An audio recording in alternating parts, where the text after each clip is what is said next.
Graça. Tudo bem, Graça?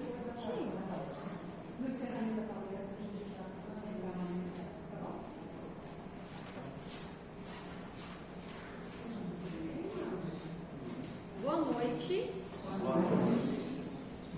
Bom, a Sandra já disse o tema que a gente vai estar conversando, né? A palestra sempre é um tema para a gente refletir, para a gente pensar e para a gente procurar trazer para a nossa vida, no nosso dia a dia, os ensinamentos que a doutrina, que o Evangelho traz para nós.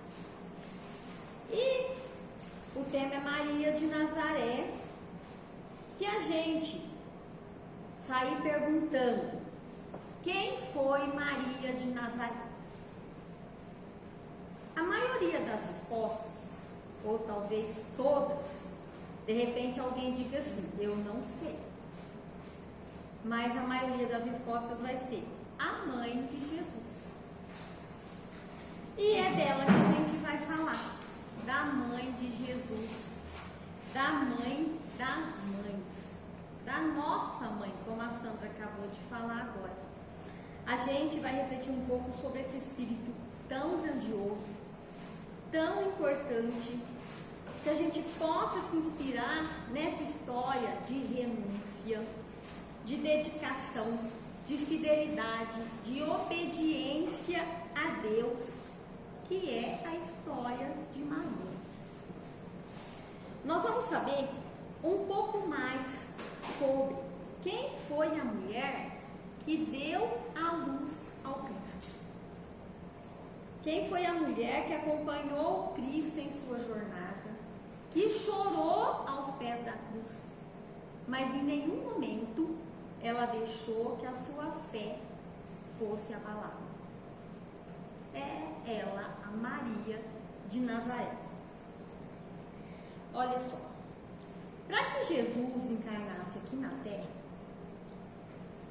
Emmanuel, lá no livro A Caminho da Luz, ele nos conta que o plano maior se reúne para organizar esse acontecimento. Um acontecimento muito importante. A vida de Jesus dividiu uma era. Nós temos a era antes do Cristo, a era depois do Cristo. Então, um acontecimento que foi planejado na espiritualidade. Então, eles se reúnem para organizar esse acontecimento. Então, se inicia com as escolhas daquele que iam auxiliar o Cristo nessa missão. E todos os colaboradores se prontificaram a exercer a sua missão, cada um conforme as determinações do alto e o que estava sendo planejado nessa reunião. Vários profetas vieram antes do Cristo e anunciaram a sua vinda. Quando o Cristo veio, muito antes já se falava do Messias que ia ajudar a humanidade, que ia salvar o povo, né? O povo até, muitos esperavam um soldado, alguém que chegasse igual um The Flash, né? Matando todo mundo, tirando o povo ruim. Não foi dessa maneira. Mas já vieram anunciando que o Cristo ia vir. Então o caminho tinha que ser preparado para que o maior dos profetas viesse, o governador do nosso planeta. E a encarnação de Ana, de Isabel, Simeão, João Batista, Maria e José foram de importância decisiva. Eles foram verdadeiros divulgadores da Boa Nova. Sem eles, o Cristo não ia encontrar todos os elementos que ele precisava para cumprir bem a sua tarefa. E o Cristo, ele veio numa época em que a humanidade estava necessitada, mas também em condições de receber novos ensinamentos. Porque os ensinamentos, as revelações foram acontecendo conforme a humanidade estava preparada. A gente tem a primeira, que foi Moisés, depois o Cristo. Se o Cristo vem na época de Moisés, eles não iam entender nada. Então foram tudo acontecendo conforme a humanidade estava pronta. E ela estava pronta para ouvir os ensinamentos de Jesus. E lá no livro A Caminho da Luz, ele nos conta que a espiritualidade maior se reuniu 2 vezes. A primeira foi na formação do planeta e a segunda para a vinda de Jesus aqui na Terra. E aí se tem aquela pergunta: quem vai ser a sua mãe? Quem é o espírito grandioso que aceitaria essa tarefa desafiadora de ser mãe? Porque é uma tarefa desafiadora ser mãe. E mais desafiadora ainda, ser a mãe de Jesus. Aí que educar um filho é sempre uma missão. Está lá no Livro dos Espíritos, na questão 582, que Kardec fala, e a espiritualidade responde. Kardec pergunta: tem os pais responsabilidade na educação dos filhos? Não lembro certinho se é essa a resposta, se essa pergunta, mas é assim. E eles digam: a maternidade e a paternidade constituem verdadeiras missões, visto que Deus colocou o filho sob a tutela dos pais, a fim de que eles dirijam esse espírito pela senda do bem. Se falharem, serão responsáveis. Então, sendo uma missão, a gente sabe que o missionário, que os pais assumem essa responsabilidade e vão colher os frutos desse trabalho, não é? Deus coloca aquele espírito em suas mãos e as consequências vindas da execução dessa tarefa é os pais que vão sentir. E dessa forma, a gente pode imaginar um pouquinho da responsabilidade de José e de Maria, ser os pais de Jesus, mas de Maria de Nazaré, que assumiu com todo amor, carinho, dedicação e renúncia aquele filho que vinha dos mais altos planos para desempenhar aqui na terra a tarefa mais espinhosa e mais árdua que já aconteceu. Então, a missão de Maria, ela já começa no plano espiritual, quando ela aceita ser do grupo dos abnegados de Jesus. Vamos só uma rápida explanação sobre Maria, mulher. Maria de Nazaré. Ela era Maria de Nazaré porque ela era de Nazaré. Naquela época a gente não tinha sobrenome. Então se pegava o primeiro nome e ligava ou à cidade, ou ao esposo, ou ao pai, né? Como se fala, Stefano da Lúcia, né? A Graça de Buritama, a Graça da do Bom, né? E assim que era Maria de Nazaré, porque ela veio de Nazaré. Então falava isso, o nome dela. Os seus pais eram Ana e Eli. Alguns livros falam do seu pai ser também Joaquim. Eu vi em 2 lugares esses nomes diferentes. Mas num livro que eu li, essa mãe falava que o pai dela era Eli e Ana. Ela se casou com média de 14 ou 16 anos, o que era um costume naquela época, e se casou com José. Mas quem mais fala de Maria no Evangelho é o evangelista Lucas, que mais fala dela. Por isso, quem nos conta foi Emmanuel, no livro Paulo e Estevão. Emmanuel nos fala que Paulo de Tarso, ele queria fazer uma biografia de Jesus com as informações que Maria trazia de Jesus, de sua infância. Então ele conversa com Maria lá em Éfeso, na cidade que ela se encontra depois da crucificação do Cristo, e fica de voltar. Porém, ele não consegue voltar. Fica preso em outros afazeres e pede que Lucas faça isso, e Lucas prontamente atendeu. Então ele fala mais, apesar de falarem pouco dela, quando está falando, é o evangelista Lucas que fala. E Paulo, ele descreve Maria, nesse livro, como sendo uma criatura simples e amorosa, que mais se assemelhava a um anjo vestido de mulher. Além das referências citadas de Maria no Novo Testamento, a gente vai encontrar alguma literatura espírita que fala também sobre ela, que nos ajuda a conhecer um pouco mais a grandeza desse espírito evoluído, que já havia mais de 2000 anos conquistado elevadas virtudes, estando assim pronta para assumir essa tarefa de ser a mãe de Jesus, que nós sabemos é o nosso modelo e guia. E lá no Livro dos Espíritos, na questão 625, Kardec pergunta para a espiritualidade: não teria um modelo para a humanidade seguir? Né? Porque às vezes fica falando, faça isso, faça aquilo. Dá um modelo para ele se inspirar. Ele fala, Jesus, só isso. A resposta tem só essa palavra, Jesus. O modelo para a gente seguir e o guia para a gente acompanhar. Então Maria estava pronta para assumir esse papel, com tanto virtude que ela já tinha adquirido.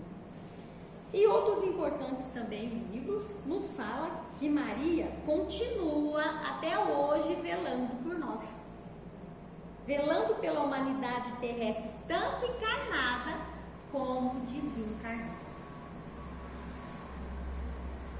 Então a gente vai falar um pouquinho da história dela.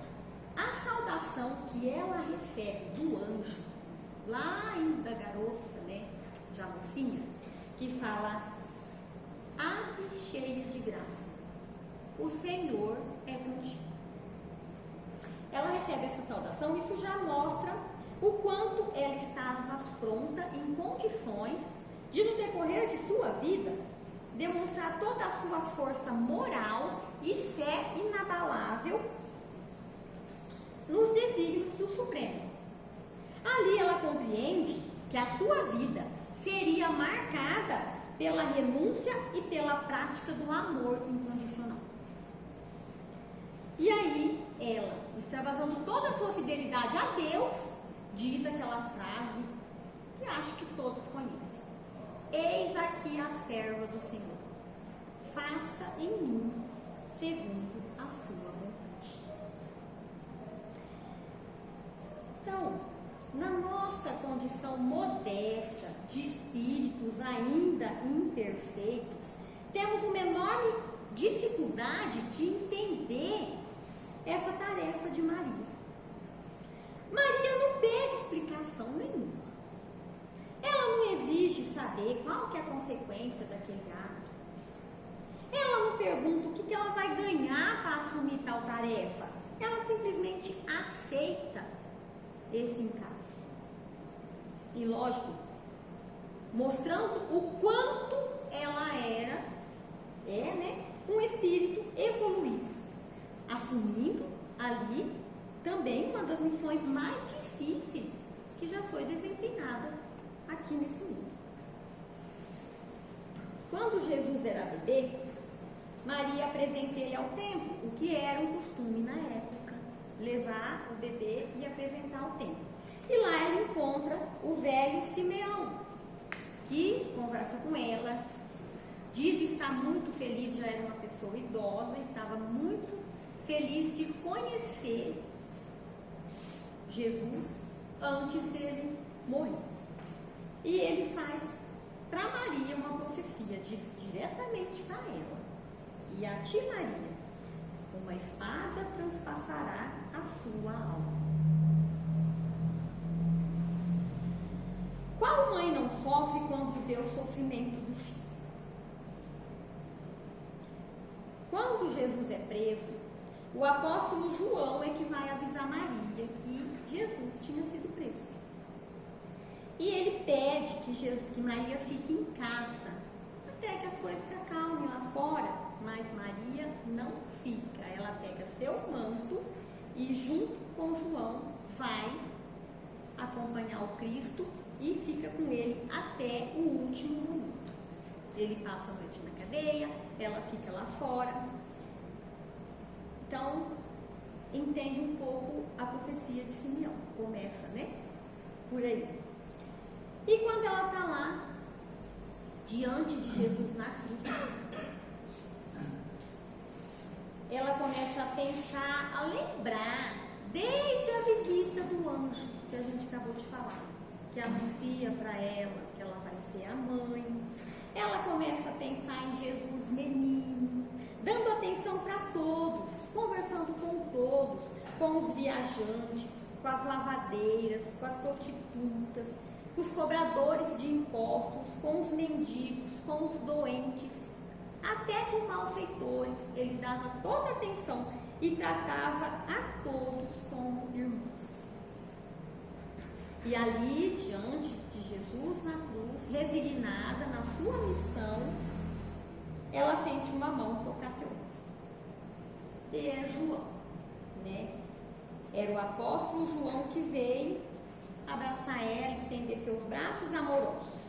Todos que integravam o círculo de discípulos, de amigos de Jesus, tinham se afastado com medo das perseguições. Mas João está ali, junto de Maria, diante da cruz. E Jesus, vendo os dois ali junto, ele pega e fala para ela: mãe, eis aí o teu filho. Filho, eis aí a tua mãe. Ele torna naquele momento Maria a mãe de todos nós. E assim, Maria esteve até o fim junto com Jesus. Passado esse acontecimento, ela fica um período em Bataneia. Conta-se que ela tinha algum parente nessa cidade, mas tempos depois João vai buscá-la para ficar com ele na cidade de Éfeso. E todos os discípulos de Jesus saem em missão de divulgar os ensinamentos dele. E Maria fica instalada nessa casinha em Éfeso, uma casinha muito simples e pobre, numa pequena colina, que diz que dava para avistar o mar, mas era um pouco afastada. Lá ela cultivava a lembrança, sempre a lembrança de Jesus, falava dos seus ensinamentos, acolhia os desamparados que procurava, ensinava as verdades que o Cristo ensinou, e junto com João começa uma nova era de amor universal, de uma família toda, que não é só a família de sangue. E como a igreja lá de Éfeso exigia muito a presença de João, ela ficava quase sempre sozinha na casa Maria. E essa casa era conhecida como Casa da Santíssima. Lá ela diariamente acudia os desamparados que precisavam, que suplicavam de ajuda espiritual. Idosos, doentes, desafortunados buscavam Maria para serem abençoados. E ela se sentia um pouco mãe dessas pessoas, sabe? Pessoas sofridas, falava para eles de Jesus, dos seus ensinamentos, como uma mãe amorosa conversa com seu filho. Ela ensinava a todos a ter esperança. Ela acalmava os corações aflitos com muitas palavras, mas ela destacava uma que quase sempre era um refrão: isso também vai passar. Chico Xavier nos conta sobre essa frase de Maria. Um dia, Chico estava desanimado. Parece que a gente não imagina Chico desanimado, não é? Mas ele estava. E pede para Emmanuel que busque com Maria um consolo, umas palavras que pudessem colocar ele mais para cima, alguma coisa assim. E Emmanuel vai e traz para ele essa frase. Ele fala: o que Maria falou? Né? Acho que ele esperava uma carta. Ela disse assim: isso também vai passar. Se agarre nessas palavras. E os anos se passaram e Maria amparava a todos que a buscavam. E um dia apareceu lá um peregrino e chamou ela de mãe, como todos faziam.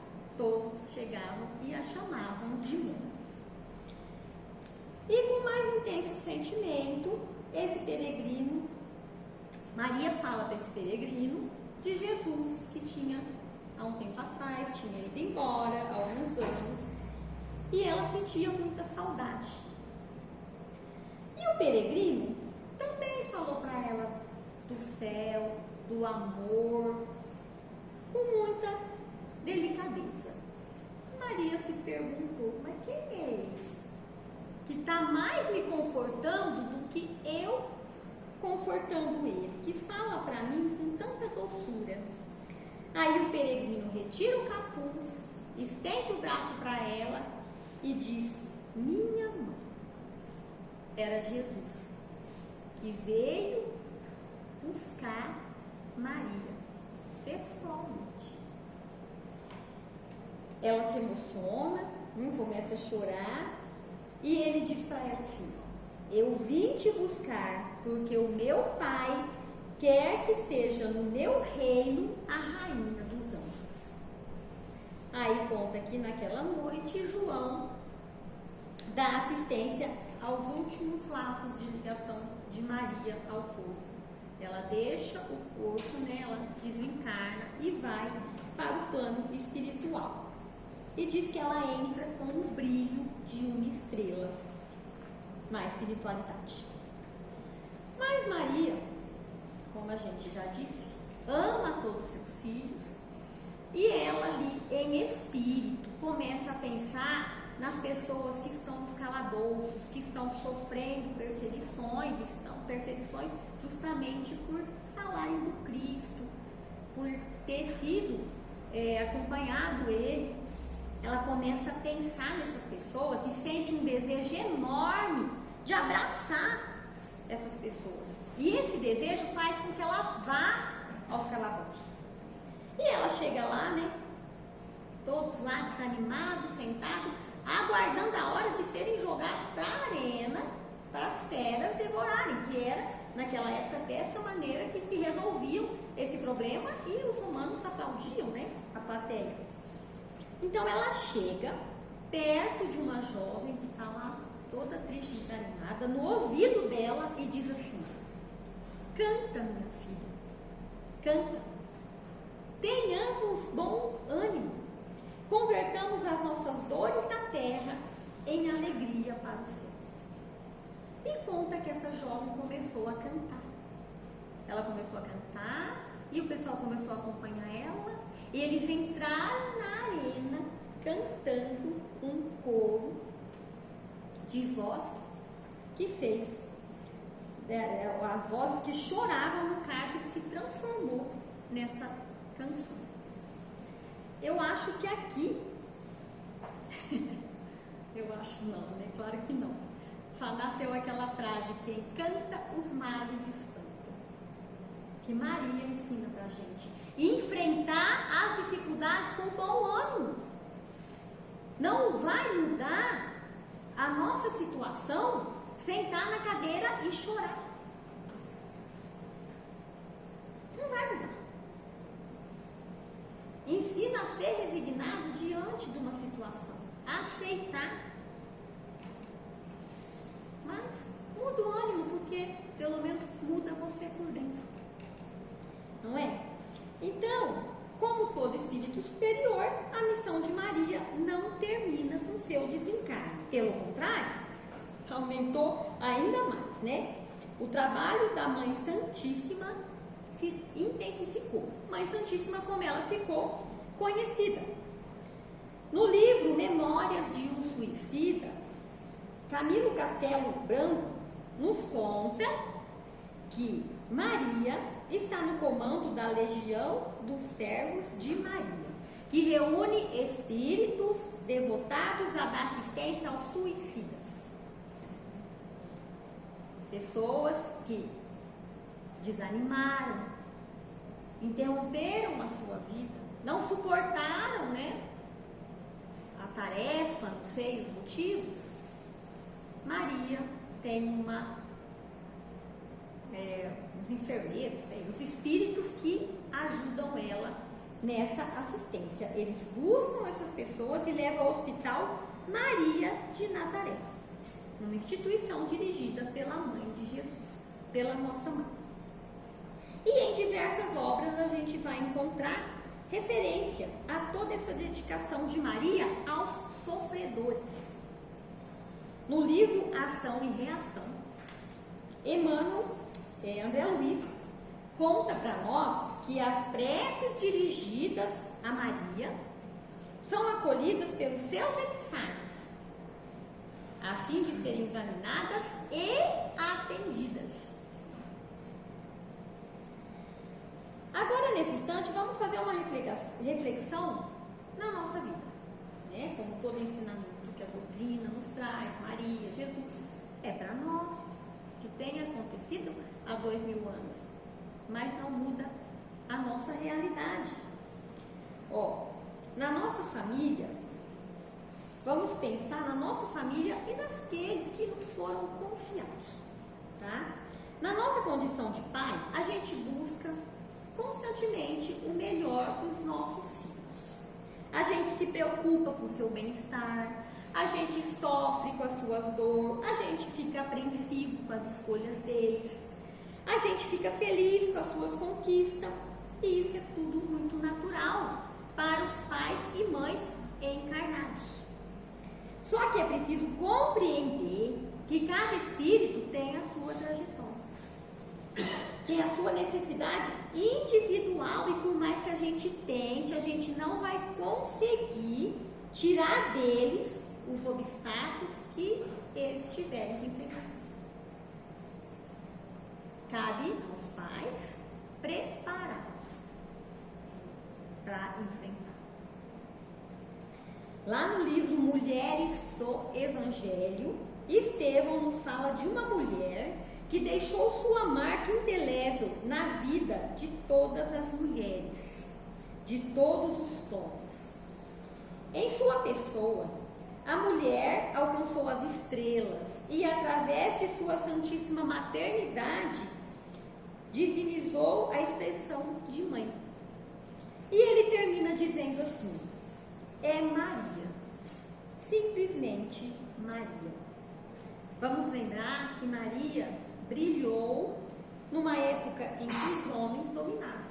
Naquela época, as mulheres não podiam nem falar. E ela teve todo esse destaque. Então, diante de tudo que a gente lê e aprende a respeito dela, fica claro que ela também é um exemplo para a gente seguir. Que esse exemplo dela de fé possa nos inspirar a enfrentar as dificuldades da nossa vida, sem deixar a fé se abalar. Então, dessa forma, a gente pode pedir auxílio a Maria nas situações de aflição. Recebendo dela esse amor de mãe que ela tem para dar a todos nós, rogando força, coragem, sabedoria, fé, recordando ainda que Maria, mesmo diante do medo, ela não impediu a caminhada de Jesus, no que ele tinha que fazer. Então, que a gente também siga firme, junto com as pessoas que dependem de nós, a enfrentar essas dificuldades. E manifestações por todo o mundo de fé, de religiosidade, Maria ficou conhecida por vários nomes. Nossa Senhora da Luz, Nossa Senhora apenas, Nossa Senhora Aparecida, Nossa Senhora de Fátima, Nossa Senhora de Guadalupe, das Dores, Desatadora dos Nós. e muitas outras denominações.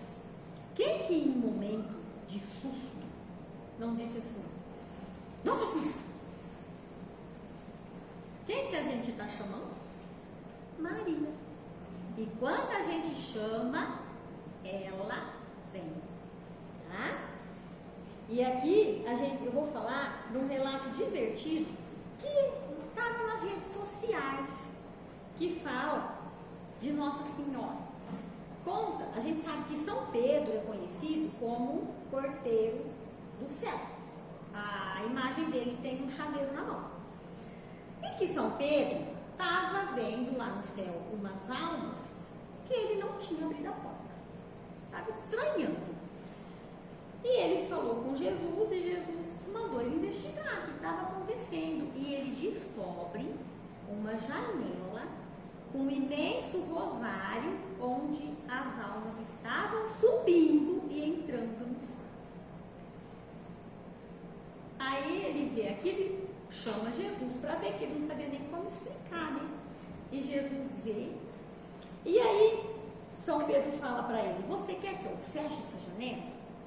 E ele disse assim: Não, deixa assim mesmo, isso é coisa de mamãe. Nós não vamos aqui achar que Maria passa a mão na nossa cabeça, porque não é nada disso, tá? Mas Maria busca em nós o que nós temos de melhor, nos dá oportunidade, nos dá a segunda chance pra gente se arrumar. Tipo assim, pô, São Pedro não abriu a porta, vem por aqui, meu filho, mas se comporte, mude o que você precisa mudar, né? Não vamos achar que ela está passando a mão na nossa cabeça. Mas não é à toa que fala que quando nós mesmos, nós pecadores, fechamos a porta do paraíso para nós, porque São Pedro não abriu a porta, nós estamos falando uma alegoria que a gente sabe que não é assim. Mas São Pedro não abriu a porta porque ele é ruim? Não. Porque achou alguma coisa de ruim em nós. Não é? Dessa maneira. Então, quando nós fechamos a porta, Maria abre a janela, nos dando nova oportunidade. Tá? E aqui eu vou falar rapidinho, já indo finalmente, do filme O Alto da Compadecida. Quem não assistiu, eu recomendo, vale a pena. Não explanação rápida do filme, parece que a Bia assistiu. O pessoal lá morre, vai parar no purgatório, vem lá o diabo querendo levar, que todas as almas que chegam no purgatório, o diabo quer levar para o inferno. E o que ele faz para levar para o inferno? Fala tudo de ruim que a pessoa fez. E ele fala lá, Jesus é o juiz, tá? No filme Jesus é o juiz. Esse fulano fez isso. E chega a vez de João Grilo, e ele fala lá que João Grilo fez, que João Grilo também vai para o inferno com os outros. Mas João Grilo fala assim: não, eu não vou desse jeito, e faz uma oração e chama Maria. E como a gente disse lá atrás, ela vem. Ela vem e vai de um por um, falando o que o diabo falou. Não, realmente ele fez isso. Porém, ele fez isso. Porém, ele perdoou. Porém, ele salvou. Porém, falando tudo de bom que aquela pessoa fez. Resumindo, o diabo não consegue ninguém, porque Jesus absolve, né? E quem foi a advogada? Maria. Tá? Então, ela quer o nosso bem. Ela é conhecida como nossa advogada. E lá no filme, Jesus ainda fala para ela uma frase engraçada, fala assim, ó, se você continuar intercedendo assim para os seus filhos, o inferno vai ser igual a repartição pública. Existe, mas não funciona. Então, e Maria diz assim, na oração da Ave Maria, eles pedem que eu interceda por eles na hora da morte. E eu intercedo. Ave Maria, Santa Maria, Mãe de Deus, nem intercedamos. Rogai por nós pecadores, agora e na hora da nossa morte. E eu rogo. Ela fala. E na oração menos conhecida, Salve Rainha, né, tem um pedaço que a gente fala: eia, pois, advogada nossa, esses vossos olhos misericordiosos a nós ouvir. Então, essa é Maria. Maria de Nazaré é um espírito de luz que trabalha com Jesus pelo bem da humanidade. Que o exemplo de Maria ao lado de Jesus, sempre resignada, submissa à vontade de Deus, possa nos inspirar a ter coragem, a ter fé diante das situações difíceis que a gente tiver que enfrentar. Tá bom? Porque a gente está caminhando em direção da luz, da nossa perfeição. E com Maria, do nosso lado, vai ficar muito mais fácil, não é? Então é isso, meus irmãos, que eu trouxe para vocês hoje de Maria. E eu gosto de destacar uma coisinha, porque de repente alguém gostou ou não gostou, não tem problema, mas vai falar: ai, ela falou bonito, mas o que ela falou? Então vamos destacar para a gente levar para casa, na nossa cabeça, o refrão que Maria dava a todos nós para nos não perder a esperança. E isso também vai passar. Que a gente se lembra desse conselho dela nos momentos de aflições, mas também nos momentos de alegria, que também passa. Tá bom? E que a gente cante e tenha bom ânimo para enfrentar a nossa vida. Uma boa noite a todos, uma semana abençoada. Que fiquem com Deus, com nossa Mãe Maria, e os bons espíritos nos acompanhem sempre.